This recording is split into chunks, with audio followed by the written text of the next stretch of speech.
Merci à tout le monde d'être là pour l'étude biblique. On va d'abord recommander ces moments dans les mains du Seigneur. Seigneur de Tout-Puissant, merci encore pour ces moments d'étude, ces moments de partage, ces moments de compréhension que nous essayons de montrer pour ta parole, Seigneur. C'est uniquement ceux qui cherchent ton royaume qui vont le comprendre. Seigneur, tu nous donnes des oreilles pour entendre et nous voulons encore méditer ces paraboles pour chercher davantage des mystères, chercher le message que tu veux nous donner. Soit avec nous, soit avec notre intelligence, notre sagesse et notre entendement. En ton nom, nous avons ainsi prié. Amen. C'est particulièrement compliqué aujourd'hui, en tout cas si on va d'une façon plus qu'au niveau de la surface. Donc si vous dites j'ai rien compris, c'est normal. Donc déjà les autres paraboles, elles sont parfois dures à comprendre. Celle-ci, à mon avis, la plus dure des paraboles. Donc on va essayer de voir ce qu'on peut en tirer. Je peux te demander, Herbert, de lire donc Luc 16, de 1 à 13. Jésus dit aussi à ses disciples, « Un homme riche avait un intendant, donc on vint lui rapporter qu'il gaspillait ses biens. Il l'appela et lui dit, « Qu'est-ce que j'entends dire à ton sujet? Rends compte de ta gestion, car tu ne pourras plus gérer mes biens. » L'intendant se dit en lui-même, « Que vais-je faire, puisque mon maître m'enlève la gestion de ses biens? Travailler la terre, je n'en ai pas la force. Mendier, j'en ai honte. Je sais ce que je ferai pour qu'il y ait des gens qui m'accueillent chez eux quand je serai renvoyé de mon emploi. » Il fit venir chacun des débiteurs de son maître et dit au premier, « Combien dois-tu en mon maître? »« Je dois 100 tonneaux d'huile d'olive, » répondit-il. Il lui dit, « Voici ton reçu. Assieds-toi vite et écris 50. » Il dit ensuite à un autre, « Et toi, combien dois-tu? »« Je dois 100 mesures de blé, » répondit-il. Et il lui dit, « Voici ton reçu. Écris 80. » Le maître fit l'éloge de l'intendant malhonnête à cause de l'habileté dont il avait fait preuve. En effet, les enfants de ce monde sont plus habiles vis-à-vis de leur génération que ne le sont les enfants de la lumière. Et moi, je vous dis, faites-vous des amis avec les richesses injustes, afin qu'ils vous accueillent dans les habitations éternelles, lorsqu'elles viendront à vous manquer. Celui qui est fidèle dans les petites choses l'est aussi dans les grandes, et celui qui est malhonnête dans les petites choses l'est aussi dans les grandes. Si donc vous n'avez pas été fidèle dans les richesses injustes, qui vous confiera les biens véritables? Et si vous n'avez pas été fidèle dans ce qui est à autrui, qui vous donnera ce qui est à vous? Aucun serviteur ne peut servir deux maîtres, car ou il détestera le premier et aimera le second, ou il s'attachera au premier et méprisera le second. Vous ne pouvez pas servir Dieu et l'argent. Amen. Il y a des passages qui sont, on va dire, plus clairs et qui sont plus faciles à comprendre.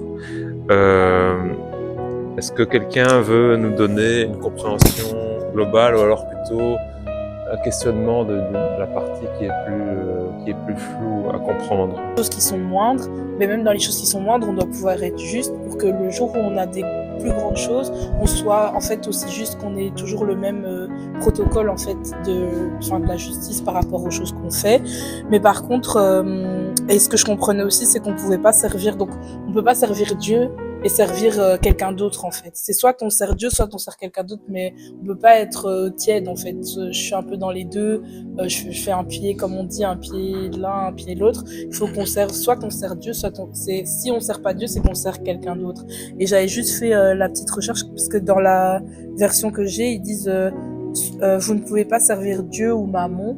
Et Mammon, en fait, c'est c'est comme ce qui représente l'argent. Ils mettent comme des représentations d'une personne, mais qui représente l'argent, le fait d'avoir de l'argent, de commerce, des choses comme ça. Et donc, ils expliquaient qu'on peut pas servir Dieu et en même temps servir ces choses-là, quoi. Mais l'incompréhension, par contre, moi, c'était quand, en fait, la personne qui a bousillé, on va dire, toutes les économies de l'homme riche, quand il dit combien, donc toi tu dois combien à mon maître, et puis l'autre répond je dois 100, et puis il dit ok, alors donne 50, la partie là j'ai pas trop compris, parce que je me suis dit si moi je dois quelque chose j'ai dû garder l'argent de quelqu'un et que je dois l'argent à la personne, je vais jamais demander que la personne donne moins que ce qu'on doit, sachant que peut-être j'aurai des reproches, on va me demander plus. Donc là, c'est vraiment la partie là que j'ai pas compris, pourquoi ils demandaient moins, enfin, j'ai pas compris, quoi. Est-ce qu'il y a d'autres personnes qui veulent intervenir? Que dans les gardes de leurs semblables, que sont les enfants de lumière, celle-là, je l'ai pas compris.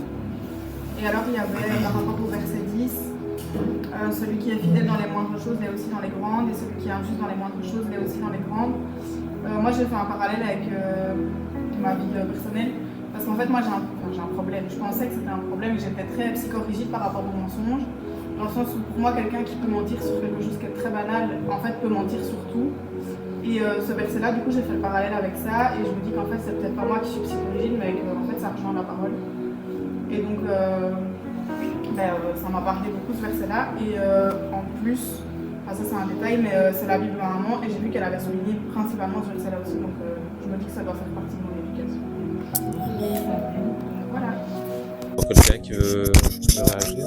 Pas trop compris, c'était au verset 9, le moment du coup il dit « Et moi je vous dis, faites-vous des amis avec les richesses injustes ». Je comprenais pas trop, entre guillemets, là où il voulait en venir à ce niveau-là, parce que ça me paraissait pas forcément intuitif à ce moment-là. Ouais. C'est souvent le verset 8 et 9 qui porte le plus à la confusion par rapport à ce qu'on a l'habitude de voir comme message dans la Bible. Donc la parabole ici, il faut la voir dans un contexte global. Il y a eu la parabole de l'enfant prodigue qui est juste avant. Et une parabole, ça va pas toujours être quelque chose, ah ben voilà, faites comme ça, ou il faut être l'exemple de ça. Ici, il y a aussi dans la culture juive parfois des mises en garde. Donc même tous les livres qu'il y a dans la Bible, comme j'avais parlé par exemple avec Gédéon, tout ce qui est dans la Bible n'est pas forcément un modèle, il y a aussi des mises en garde, et Jésus il rebondit avec cette mise en garde. Et ce qui pose le plus problème, c'est le fait au verset 8 que le maître loue l'intendant qui est infidèle. Et on se dit donc si l'intendant a fait quelque chose de mal et que le maître, donc quand on parle de maître à chaque fois dans les paraboles, c'est qu'on parle de Jésus. Donc ici, donc Jésus loue l'intendant infidèle, mais il faut pas voir ça comme ça c'est une bonne chose, faites comme lui a fait. Il faut voir ça, faites un parallèle de ce que lui a fait, et en fait, ce qui a inquiété l'intendant, une fois qu'il a eu la mise en garde, en fait, il y a un jugement qui vient. Donc, il y a le maître qui vient, et le maître est venu pour juger, et il y a la mise en garde, voilà, il y a des conséquences de tes actions, tu as mal géré ce que je t'avais donné, et les conséquences, voilà, tu seras mis en dehors de la maison. Il le compare à cet intendant infidèle et les enfants du monde, cette génération qui parle, et les enfants de lumière. Donc les enfants de ce siècle sont plus prudents à l'égard de leurs semblables que le sont les enfants de la lumière. Donc quand on parle des enfants de la lumière, il parle des chrétiens. Donc l'intendant en question et les créanciers, donc ce sont des personnes dans le monde. Il loue, on va dire, son habilité, sa ruse, en fonction des traductions. C'est parce que l'intendant en question se soucie en fait de son avenir. Les enfants de lumière, les chrétiens en question, nous, on ne se soucie pas, on va dire, avec la même urgence. Donc lui, il sait qu'il va être mis en dehors de la maison, il sait qu'il y a des conséquences à ses actions, mais il va se soucier directement, ok, bon, qu'est-ce que je peux faire, qu'est-ce que je peux utiliser comme intelligence, comme ressource, comme moyen pour, on va dire, me donner la sécurité, voilà, je serai pris en charge dans les maisons de ces futurs maîtres potentiels. Et en tant que chrétiens, nous, on sait que donc il y a la condamnation, il y a le jugement, il y a des conséquences à la mauvaise gestion, les conséquences à notre vie ici qu'on va avoir, et on ne nous soucie pas de la même chose, de la même façon. Donc c'est une parabole, ça parle de l'argent concrètement. Donc c'est la parabole d'avant, c'était avec la femme qui avait perdu un drachme et elle était contente, voilà, elle retrouve son sou. Donc là, on va dire, ça suit ça, on est en train de parler de l'argent. Et on parle de, vous ne pouvez pas servir Dieu et maman, donc maman, on a vu, c'est tout ce qui est l'amour vraiment de l'argent. Donc ça ne parle pas de l'argent comme symbole, ça parle littéralement de l'argent et de qu'est-ce que nous, en tant que chrétiens, qu'est-ce qu'on fait de notre argent. Donc lui, il a décidé d'utiliser même l'argent qui n'était pas à lui. Ça, j'en parlais tantôt avec les prémices. Pour comprendre cette parabole, il faut comprendre que les ressources, les richesses et toutes choses appartiennent à Dieu. Donc, on a vu la parabole des talents. Le talent, c'est pas un talent, je sais, je vais faire du ping-pong, c'est un talent, c'est de l'argent aussi. Donc, Dieu nous a donné des ressources et qu'est-ce qu'on fait avec cette ressource? Là, on peut faire un parallèle avec les dons, avec les talents littéral. Mais si Dieu nous a donné une ressource et qu'on doit faire quelque chose, ici, ça peut s'appliquer aussi, voilà, la ressource de l'intendant, les richesses que l'intendant a, ce n'est pas ses richesses propres, mais il utilise ses richesses non pas pour, on va dire, aller dans le bien du maître, mais il utilise ses richesses pour aller dans son bien à lui et dans ses biens du monde pour s'assurer, on va dire, un futur, lui, un futur terrestre, un futur dans le monde. Nous qui sommes chrétiens, on a aussi des ressources. On a des ressources qui appartiennent à Dieu, qui ne sont pas à nous. Et qu'est-ce qu'on fait de ces ressources, de ces richesses? On ne les utilise pas de la même façon, aussi intelligente, aussi rusée que pour s'assurer une place aussi dans le royaume de Dieu. Il y a une façon aussi de voir ça, quand on voit les paraboles, il y a toujours, on va dire, une lecture primaire, puis ensuite une lecture liée au royaume de Dieu, une lecture liée à, on va dire, une lecture secondaire. On peut le voir au travail, là je pense que ça c'est des parties qu'on comprend plus facilement, au travail, dans l'église, dans toute chose dans la vie. Il ne faut pas en attendre beaucoup quand on n'a pas prouvé qu'on peut faire avec peu. Et si on n'est pas fidèle avec les petites choses, on ne peut pas l'être avec les grandes choses. Donc, si on donne une responsabilité, par exemple au travail, on va dire, je sais pas, fais les photocopies ou fais quelque chose qui va être peut-être simple, on va dire, il fait ça bien, on va lui donner un petit peu plus. À cause de parfois notre arrogance ou de ce qu'on attend, on pense qu'on est mieux que ce qu'on mérite, mais il faut d'abord prouver qu'on peut faire les petites choses pour qu'on nous donne les grandes choses. Ça, on va dire, c'est une leçon terrestre qu'on peut appliquer.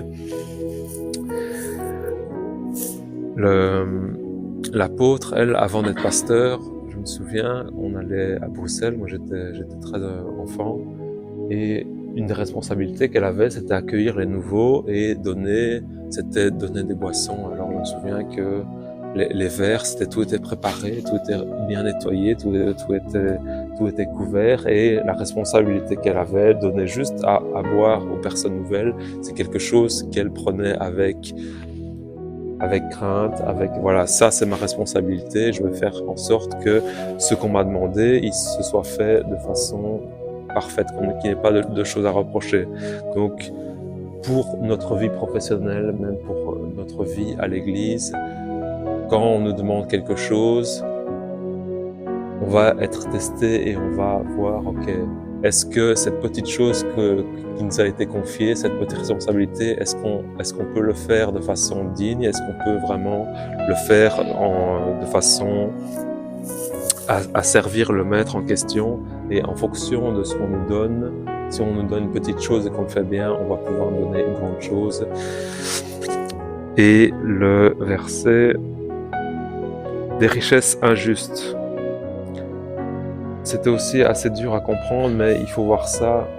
Toutes les richesses terrestres, même c'est pas forcément des choses qu'on a volées, donc c'est pas forcément des choses qu'on a manigancées pour avoir ces richesses. Toutes les richesses terrestres vont être dites richesses injustes. La richesse juste, ça va être la richesse que Dieu nous donne, c'est-à-dire le cadeau de la vie éternelle. et être amené dans la maison du Père. Donc si tu comprends richesse injuste comme toutes les richesses terrestres, et vous feront défaut. Quand je parle dans l'exercice, voilà, que la rouille va prendre les trésors ici, donc ils nous feront défaut quand nous ne serons plus sur terre ici. Donc ne pas donner d'importance aux richesses injustes, parce que de toute façon ce sont des richesses temporaires. Donc quand elles vous feront défaut, quand vous serez mort, mais comme nous sommes ici sur terre, nous avons ces richesses injustes, autant nous en servir pour faire avancer le royaume de Dieu, autant nous servir pour faire des amis, comme il dit ici, parce que ce sont de toute façon des richesses temporaires et qu'il faut s'en servir pour avancer le royaume de Dieu. J'avais un verset dans Matthieu 25, verset 34. Alors le roi dira à ceux qui seront à sa droite, « Venez, vous qui êtes bénis de mon Père, recevez en héritage le royaume qui vous a été préparé dès la fondation du monde. Car j'ai eu faim et vous m'avez donné à manger, j'ai eu soif et vous m'avez donné à boire, j'étais étranger, vous m'avez recueilli, nu et vous m'avez vêtu, j'étais malade et vous m'avez visité, j'étais en prison et vous êtes venus vers moi. » Et donc on voit au verset 40, « En vérité, je vous le dis, dans la mesure où vous avez fait cela à l'un de ces plus petits de mes frères, c'est à moi que vous l'avez fait. » Donc que ce soit pour vêtir, que ce soit pour nourrir ou loger, on va dire, ce sont des choses que nous faisons ici sur terre avec nos moyens terrestres. Et le fait qu'il parle des semblables de ceux qui seront dans les tabernacles éternels, ça sous-entend qu'on ne fait pas ça forcément uniquement pour les personnes dans le monde, mais on fait ça en particulier pour ceux qui sont ici. Quand Jésus il dit « Vous avez fait cela à l'un de ces plus petits de mes frères », là quand on voit on est héritier du royaume, nous sommes fils et filles de Dieu, nous sommes adoptés par Dieu à travers Jésus-Christ. Donc quand il parle de ses frères, il parle de ceux qui sont sauvés, il parle des justes en question ici quand le roi revient. Et en parallèle avec ce verset qui nous accueilleront dans le tabernacle éternel. Donc on parle pas uniquement de faire la charité pour toutes les personnes autour de nous, mais principalement pour ceux qui sont frères et sœurs en Christ, ceux qui sont dans les ministères. Donc de nous faire des amis, ça veut dire utiliser nos ressources, utiliser notre argent pour faire avancer le royaume de Dieu. Donc comprendre que c'est quand on donne à manger, quand on donne des vêtements, quand on fait tout ça, c'est avec nos ressources terrestres et on le fait pas pour n'importe qui. Je sais, vous l'avez fait pour mes frères et on voit pour ceux qui nous accueilleront dans le tabernacle éternel. Donc ça veut dire les justes qui ont été sauvés, qui seront sauvés. L'incompréhension, c'est que Jésus loue quelque chose de malhonnête. Il ne loue pas quelque chose de malhonnête. Il loue quelqu'un qui se soucie de son avenir, qui se soucie avec ses moyens financiers de dire « Ah voilà, je vais même par des moyens détournés », parce que ça c'est quelqu'un qui est dans le monde, il va utiliser des moyens du monde pour assurer un avenir dans le monde. Nous qui sommes les enfants de la lumière, nous avons aussi des richesses injustes, c'est-à-dire des richesses terrestres, matérielles ici, mais nous n'utilisons pas ces richesses de la même façon pour nous assurer un avenir dans notre destination. Donc les gens du monde se soucient de l'argent et se soucient de leur réussite dans le monde. Nous qui sommes des enfants de lumière, on doit aussi utiliser ces richesses pour nous soucier de notre avenir dans le ciel. C'est ça qu'il y avait à comprendre pour ce message. À partir du verset 10 à 13, ce sont des choses qui peuvent aussi s'appliquer d'un point de vue, donc première lecture, de première compréhension, donc d'un point de vue terrestre. C'est important aussi de faire preuve pour les petites choses, de fidélité et de sérieux. Et après, d'autres choses nous seront données par-dessus. Et ça s'applique d'un point de vue terrestre et physique, ça s'applique aussi d'un point de vue spirituel. Voilà, amen. On va prier pour clôturer. Seigneur de Tout-Puissant, merci pour ce message, merci pour cette compréhension que tu nous donnes. Sois encore celui qui touche nos pensées, sois celui qui touche nos cœurs pour que nous puissions comprendre les mystères de ta parole, comprendre ces paraboles qui sont parfois compliquées. Tu nous donnes le message, mais c'est uniquement ceux qui cherchent la compréhension, ceux qui essayent de comprendre, ceux-là à qui que le royaume des cieux sera révélé, Seigneur. Sois encore avec notre intelligence, soit avec notre soif et notre désir de connaissance. Seigneur, nous voulons comprendre ta parole, tes enseignements, Seigneur, et nous voulons nous diriger vers cette sanctification à travers la compréhension de ta parole, Seigneur. Sois encore avec nous. En ton nom nous avons ainsi prié. Amen.